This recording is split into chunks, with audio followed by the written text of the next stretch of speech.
Bom dia, boa tarde, boa noite, caríssimos ouvintes do Vira Casacas. Estamos aqui para mais um Várzea. Se você não escutou ainda o episódio dessa semana, Vira Casacas 490 Bro Wars. Foi um episódio onde a gente discutiu como o Departamento da Guerra, esse novo nome para o Departamento de Defesa americano, passou a dizer que o problema dos Estados Unidos com guerras é que falta macho no exército, cara. Falta macho no exército. O exército tá ficando muito gayzinho, tá ficando muito viadinho, tá ficando muito soft, tá ficando muito errado. Então o negócio é trazer caras másculos, que tenham hombridade, num ethos guerreiro. Gente, isso é uma coisa hilária, né? A gente falou um bocado sobre isso no episódio. A gente falou um bocado sobre de onde veio essa ideologia da guerra como um lugar para se fazer uma pessoa homem, pelo menos mais recentemente na história. E acreditem ou não, né, a gente discutiu guerra civil nos Estados Unidos, por que o governo Trump é um projeto dos confederados, como que os bilionários estão todos envolvidos nessa mesma questão. Mas faltou coisa para dizer, né? Porque o Carapanã fala muito e eu ainda tenho coisas para falar a esse respeito. Eu acho que tem 3 temas que eu queria tocar aqui, que eu acho que faltou abordar no episódio. O primeiro é meio óbvio, e eu acho que é guerra, meus amigos, sempre foi e sempre será vencida através de logística. Vai ser vencida através de estratégia, mas vai ser vencida através de logística. Você não consegue fazer um exército funcionar sem um monte de gente que não vai ser aquele cara meio que existe na propaganda do Rambo, tá ligado? Lá, que é fortão e vai matar 50 combatentes inimigos sozinhos. Tipo, mesmo um covarde merda, tipo aquele cara lá do American Sniper, né? Um assassino de iraquiano que glorifica ele mesmo esse cara precisa de um aparato inteiro para poder cometer o tipo de crime de guerra que ele cometeu. E vamos dizer assim, né? Fez aquilo tudo e ainda perdeu a guerra, né? O que eu acho curioso aí é que existe praticamente uma propaganda agora de que os Estados Unidos perdem as guerras porque tem gente trans no exército, tem mulheres no exército e coisas do tipo. E isso é curioso porque, assim, gente, essa ideia de a ideia meio liberal, boba, de umas forças armadas inclusivas, né? O correto é ter pilotos de drone trans, né? Ou ter mulheres negras em posições de comando. Ai meu Deus, Condoleezza Rice, guerra do Iraque, sabe? Tipo, essa ideia, ela é um pouco, na real, ela é um pouco a tentativa de fundar de construir uma espécie de consenso, e para citar o finado Chomsky, de construir uma espécie de consenso em torno do exército dos Estados Unidos ser algo para todos, entendeu? E gerar simpatia. É claro, você tratar de latinos, negros, imigrantes, que sempre foram, né, parte das Forças Armadas dos Estados Unidos por um motivo ou por outro, é você tentar transformar isso numa espécie de propaganda, numa espécie de coisa que é super útil para o exército dos Estados Unidos, é super útil para a propaganda do novo e renomeado Departamento da Guerra. Só que o Pete Hegseth, que é o atual secretário da Guerra dos Estados Unidos, que é um playboy patético, assim, tipo uma mistura de playboy da PUC-Rio com o olavismo, né, que você vê por aí. Esse cara não está interessado nisso. E ele também não está interessado aparentemente não está interessado em ganhar guerras, porque os Estados Unidos perdeu a guerra pro Irã, assim, de uma forma absurda. E aí eu queria voltar um pouco em outras figuras do passado. A gente discute sempre essa fascinação da extrema-direita e das direitas em geral com o Império Romano, né? O Império Romano, que foi um império, como todo império, construído em cima de guerras, mas o Império Romano, a própria capacidade do Império Romano de se manter, ela estava dada dentro de uma expansão relativamente interminável do próprio Império, né? Até o momento em que ele não consegue se sustentar e se colapsa sobre o próprio peso. Todo mundo que tentou reformar o Império, repensar a relação das elites romanas com a terra, poder acabar com a ideia de que o correto era você entregar todo o trabalho para os povos que você escravizava e deixar os cidadãos romanos vivendo de ração, sabe? Do tipo, isso aí foi muito mais letal para o Império Romano do que qualquer falha militar. E mesmo assim, gente, o Império Romano ele funcionava, num certo sentido, militarmente, pela absurda e bem planejada capacidade de mobilização das legiões. As legiões eram basicamente operações logísticas muito bem feitas, sacou? Um legionário tem que marchar um caramba, saber marchar longe, e vai poder fazer isso bem numas estradas que foram construídas e planejadas, às vezes por próprias legiões, pelas próprias legiões romanas, e o cara vai marchar dias a fim, e depois ele vai sentar, ele vai cozinhar a comida dele, ele tem existe todo um planejamento para que esse cara possa chegar em alguma parte do Império rápido, para que ele possa enfrentar os inimigos dele quando ele está saudável, enfim. E para que ele possa... ainda tem as questões de táticas, de batalha, formação e tal, mas eu estou falando assim, o mais importante aí é a logística. E no momento em que essa logística não funciona mais, porque você não consegue, né, o Império ele não consegue se defender em infinitos frontes contra todos os povos que ele tentou escravizar, cooptar, etc., o Império colapsa sobre si mesmo. E aí é meio engraçado, né, que a gente sempre fala, Roma acabou quando foi invadido ali pelos visigodos, pelos povos germânicos, e não acabou por nenhuma, né? Acabou muitos anos depois, porque o que caiu foi o Império Romano Ocidental, e inclusive porque nesse momento Roma estava tomada por guerras civis, né? É muito curioso essa ideia de que os bárbaros sozinhos destruíram, né? Os povos de fora do Império destruíram Roma, quando Roma caiu por, entre outras coisas, por guerra civil, corrupção, imperadores cada vez mais malucos e imbecis, enfim, coisas do tipo. Familiares, né? São coisas, são temas familiares, vocês não concordam? Mas... e aí, um outro tema que eu queria abordar mais é a guerra contra o Irã. Então, os Estados Unidos, ele tem uma relação com o Irã que a gente pode definir como, pela palavra, pelo eufemismo de que é uma relação complicada, sabe? A gente vai falar, os Estados Unidos e o Irã têm uma relação complicada. Mas assim, os Estados Unidos foi um país que interviu no Oriente Médio, desde a década de 50, 60, talvez um pouco antes.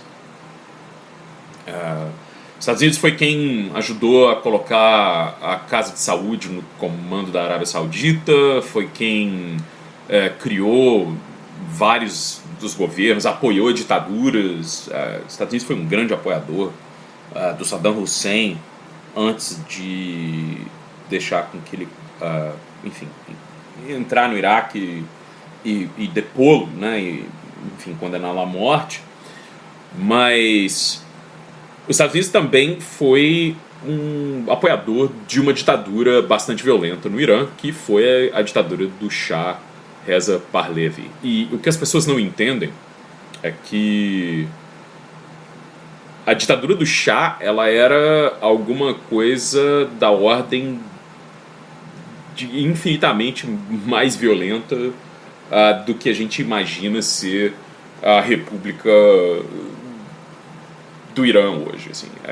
É um negócio, a gente não tem muita ideia, porque, além de tudo, né, nesse momento em que o Irã tinha uma espécie de abundância vista como, enfim, por causa dos recursos, por causa dessa relação com o Ocidente, poder vender petróleo, o que o Shah fazia era basicamente aglutinar os recursos e viver uma espécie de vida de luxo, como uma espécie de celebridade mundo afora, né? A Revolução Iraniana acontece, os Estados Unidos não gostam disso, e de repente os Estados Unidos primeiro banca uma guerra. A guerra Irã-Iraque foi uma guerra absolutamente sanguinária, né? Custou muitas vidas de iranianos e o Iraque perdeu. Mas perdeu, assim, gente, o Saddam Hussein usou armas químicas que ele adquiriu com a ajuda do Ocidente contra os iranianos. E essa galera que está hoje, que teve no comando do Irã, que teve professores universitários, caras, diplomatas, todo mundo lutou nessa guerra. Muita gente não concordava com a consolidação de poder do Ayatollah, que no começo ali da República Islâmica perseguiu um monte de gente das esquerdas iranianas, foi um negócio bem ruim. Só que muita gente, é aquilo que acontece, né? Se ataca um país, as pessoas entram quase que elas se aglutinam em torno da bandeira. Então você ajudou a formação do Irã como país recentemente tem muito a ver com essa guerra. E essas pessoas nunca esqueceram disso, né? Fica parecendo que quando os iranianos iam ficar putos com os Estados Unidos ou queimar bandeira era uma coisa quase que mítica, né? Eu lembro de ser criança na década de 90 e naquele momento, gente, a guerra Irã-Iraque tinha durado anos, um pouco antes disso. A imprensa nunca mencionava essa coisa. Eu fui aprender isso lendo artigo quando a internet apareceu. Você só via aqueles banners nas cidades iranianas como se o ódio que o Irã tem aos Estados Unidos fosse alguma coisa da ordem, eu já falei isso várias vezes, né, do fanatismo. Então os iranianos são fanáticos, eles são irracionais. Se dizia isso o tempo inteiro. Então quando os Estados Unidos tenta entrar num acordo com o Irã para evitar que o Irã desenvolva armas nucleares, que se você olha para a Coreia do Norte hoje, que aparentemente é um país que está num bom momento econômico, isso só é possível porque a Coreia do Norte tem armas nucleares e parou de ser acossada pelos Estados Unidos a cada 5 dias, sacou? Então fica parecendo quase que o próximo passo de todo mundo que está na lista lá de eixo do mal dos Estados Unidos é tentar conseguir algum tipo de leverage, algum tipo de coisa para que o país seja deixado em paz. Porque se você lembra, o que aconteceu com o Gaddafi na hora que ele abriu mão das armas dele é que ele foi deposto e morto. E a Líbia entrou em colapso. Desculpa. Gaddafi é um ditador, Gaddafi é um cara não sei o quê. Ok, você vai depor o Gaddafi e botar o Estado Islâmico, a Al-Qaeda no lugar, e aí tá bom. Ninguém... e se a gente for reclamar da política externa norte-americana nesse momento, né? Mas assim, o Irã queria fazer isso. E aí, passaram-se anos para tentar evitar isso e tentar dar uma espécie de...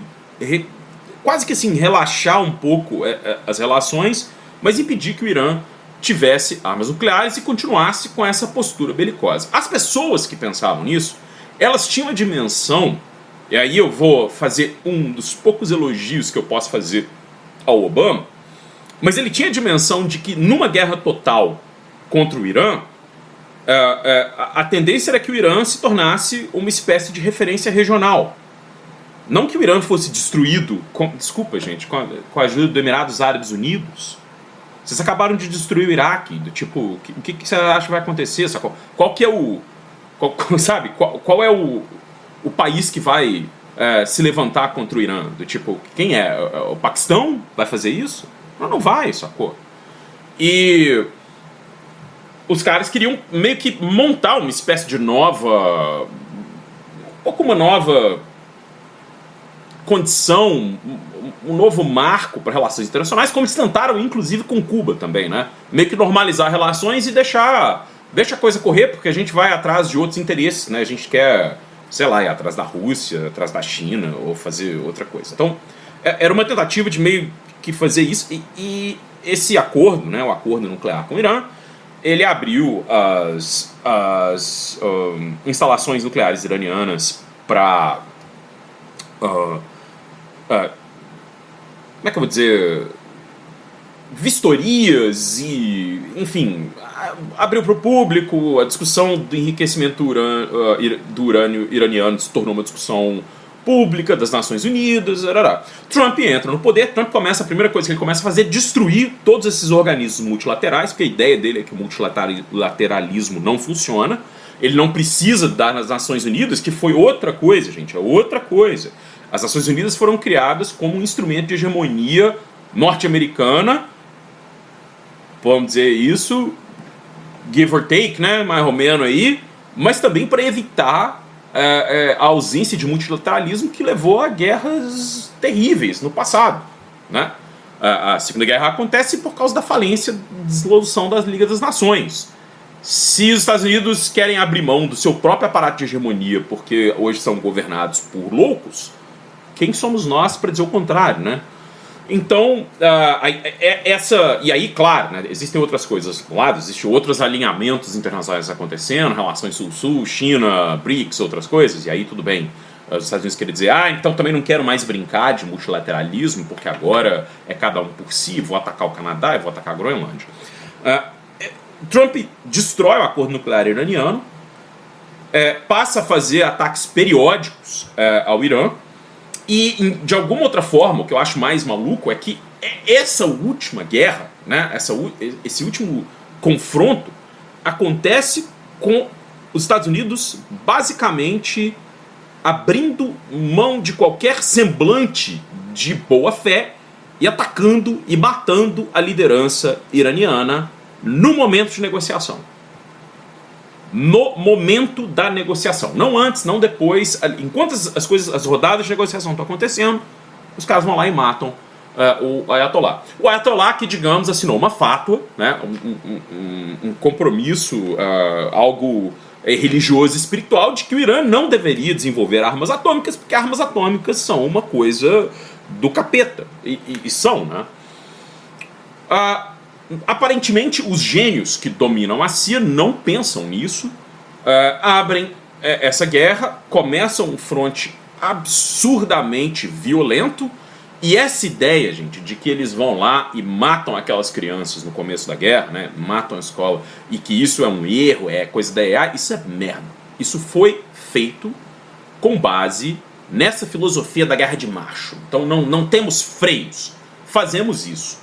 O que isso fez para os Estados Unidos? Os Estados Unidos já começou perdendo a opinião pública geral. As pessoas já não gostam de Donald Trump.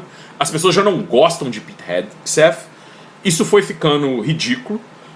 O Irã ele está sempre nessa chave de ser desestabilizado por movimentações, espionagem, não sei o quê.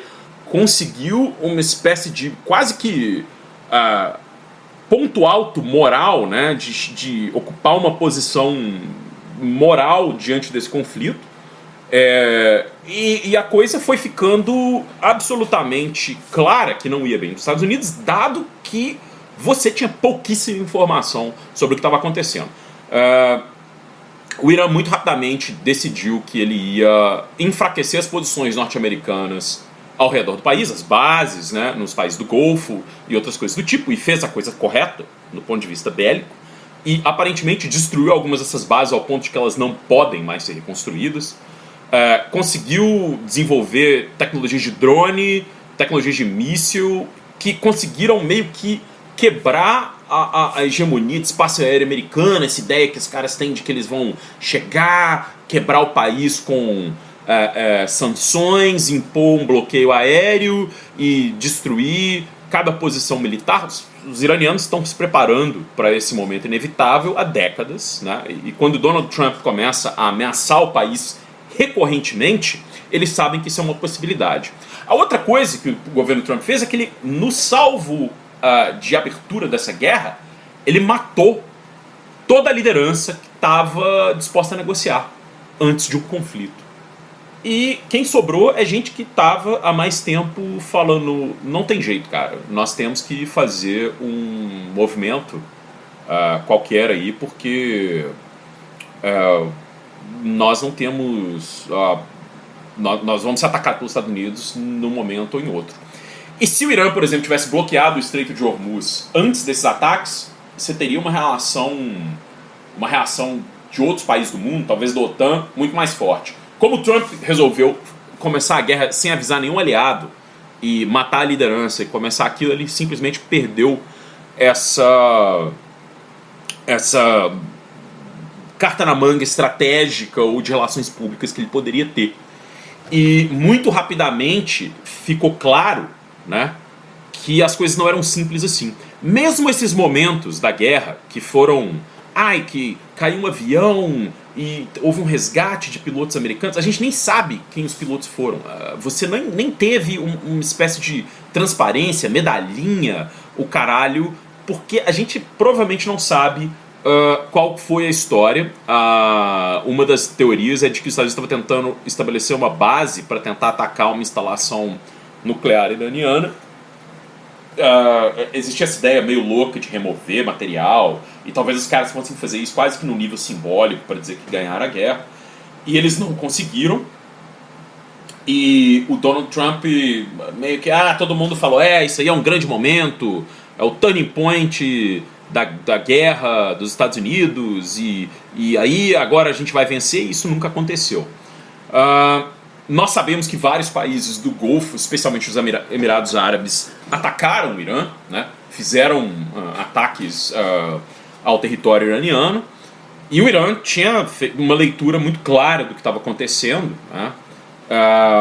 E falou, olha, tudo bem, está aqui nesse lugar uma parte muito importante das cadeias de suprimento globais, e se vocês continuarem a atacar as nossas instalações de petróleo, de água, a nossa infraestrutura, nós vamos atacar a infraestrutura dos países aliados aos Estados Unidos. O que vocês acham? E assim, gente, para você achar que você vai ganhar a guerra na hombridade, né? Tem que ter muito macho, bombado, e esses machos vão lutar e isso vai garantir a guerra. E eu estou dizendo isso porque talvez o Pete Hegseth de fato não acredite nisso, mas essa é a maneira como se colocou a propaganda de guerra norte-americana, agora como sem promover mulheres negras, sem promover, excluindo transexuais, excluindo negros, excluindo não cristãos do exército, agora nós vamos, agora vai chegar. Isso causou uma espécie de cisma na sociedade americana, né? O exército visto como inimigo deles, um pouco parecido como o que acontece na América Latina, né? Essa não é uma percepção consolidada ainda, mas ela tende a ficar cada vez mais forte. Se esse for o caminho que essa administração, esse regime vai seguir. E a outra coisa é que você nem tem aquela percepção de que você é parte de um crime de guerra contra a sua vontade, como era durante a Guerra do Vietnã, né? Então os caras ainda podiam dizer assim, o camarada que está lá no Vietnã lutando, na maior parte das vezes ele não tem escolha, né? A escolha que ele tem é ou fugir ou ir para o alistamento, ou ser igual o Trump, que tem um pai importante e vai garantir, quer dizer que ele tem problemas ósseos, bone spurs, para ele não ir para a guerra, né? Porque, como a gente disse no episódio, toda essa galera que tá falando da guerra de macho, This is Esparta, o caralho, é um bando de guerreiro de TikTok que não fez muita coisa na vida, né? Foi ali, guarda em Guantánamo, foi treinar gente no Iraque, ali na base, comendo McDonald's, jogando fliperama, assistindo Pornhub, e depois dizer que, olha aí como eu sou um cara másculo, dei tiro em criança em Bagdá, sou, nossa senhora, American Sniper, sacou? E é curiosíssimo isso, cara, porque ao mesmo tempo em que tudo isso acontece, né, é quase como se fosse uma desculpa para que se cometam mais crimes de guerra. O que falta é sempre aquele próximo crime de guerra e a guerra vai ser vencida. E na real, basicamente, o que o regime Trump fez durante a primeira parte da sua existência e agora é usar o Departamento de Defesa norte-americano para uma espécie de manobra publicitária ou de relações públicas muito voltada para o próprio público MAGA e que mais ou menos talvez ajude ali, né, como ajudou o Trump em alguns momentos, né, ajudou, o cara tava indo para as cucuias e aí capturei Maduro, ou vou fazer Cuba passar fome, né? O grande, não existe nada que dá mais tesão no gusano lá em Miami do que ver o povo cubano se fudendo por causa de lobby que ele fez, né? Porque os caras, a gente sabe, como todo vira-latas norte-americano, esses caras odeiam o próprio país, né? E hoje, nesse momento, isso virou um nada, né? Você teve diversos momentos em que a administração Trump teve... porque o Trump, ele é um merda, mas ele não toma certas decisões, sabe? Então, cada vez que algo assim acontece, o Trump ele tá delegando parte do seu aparato para alguém que está dentro do governo. Já foi o Marco Rubio, com essa coisa de ficar bombardeando países latino-americanos, já foi o Stephen Miller, o cara que arquitetou toda aquela coisa da ICE e matar a gente nos Estados Unidos, e capturar a gente na rua, e espancar a criança, e coisas assim absurdas. E já foi o Pete Hegseth com essa guerra de macho, e já foi o Elon Musk com o negócio de destruir a infraestrutura de outra infraestrutura de hegemonia americana, que era a USAID, cara. A USAID era isso, né? Ela era algo de projeção da hegemonia americana. Fazia coisas que a gente pode dizer, fazia coisa boa, entregava coisa humanitária, planejava golpe também, sacou? E o que você está fazendo? Você está fazendo isso em torno de ter, não só desmontar certas coisas para entregar para os seus amigos. Hoje, por exemplo, as companhias que estão levando contratos do Pentágono são todas associadas à família Trump. O nível de corrupção é absurdo. E essa é outra coisa curiosíssima, né, cara? Guerra logística, né? E guerra não é só isso. Guerra é relações públicas, guerra é estratégia, guerra é tudo isso. Eu acho que os Estados Unidos é um país... A gente fala nessa coisa da queda do império, e eu sempre falo que é muito perigoso um império que tem tanta arma atômica cair, mas é mais curioso ainda como eu acho que os Estados Unidos perdem várias guerras, não só porque falta vários elementos possíveis. Por exemplo, como é que você vai ocupar um território onde você não é bem-vindo por ninguém? Como? O que você vai fazer? Você tem que ficar lá para sempre. Isso era o problema do Império Romano, sacou? Você tem que ficar lá, tem que fazer base, tem que ficar lutando contra insurgente 10, 15, 20 anos. E depois você vai embora, igual no Afeganistão. Hoje, o que é curioso é que eu acho que é quase como se esses caras não pretendessem vencer mais nada. Eles não... A guerra é mais ou menos uma extensão da política partidária podre norte-americana e um pouco parecido com a maneira que é em Israel. E nisso a gente para por aqui, porque isso é uma coisa que eu já discuti em outros episódios. Tipo, você procurei uma coluna que chama Trevas sobre Tel Aviv, mas os crimes contra a humanidade que Israel cometem, em boa parte eles foram uma tentativa de galvanizar o eleitorado israelense em torno do Likud, que funcionou, e depois para manter o Netanyahu no poder. Então é isso, meus caros. Hoje nós ficamos por aqui. Até daqui umas 2 semanas. E aproveitem aí esse inverno em julho. É trópicos, então vão pra praia. É isso. Até mais.